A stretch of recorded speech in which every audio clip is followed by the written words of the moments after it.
આજે ડેડિયાપાડાના લોકલાડીલા ધારાસભ્ય આદરણીય ચૈતરભાઈ વસાવા સાહેબને જે 3 દિવસના શરતી જામીન મળ્યા છે,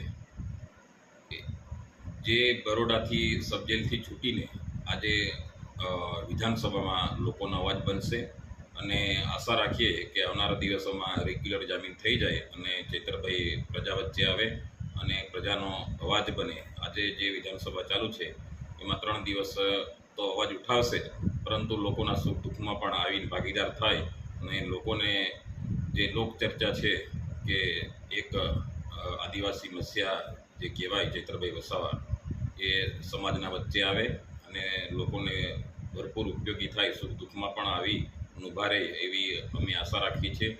આવનારા દિવસોમાં જે જામીન રેગ્યુલર જામીન થઈ જાય એવી અમે ન્યાયતંત્ર પાસેથી અપેક્ષા રાખીએ છીએ. દેવેન્દ્ર વસાવા, આમ આદમી પાર્ટી ઉપપ્રમુખ, નર્મદા જિલ્લા.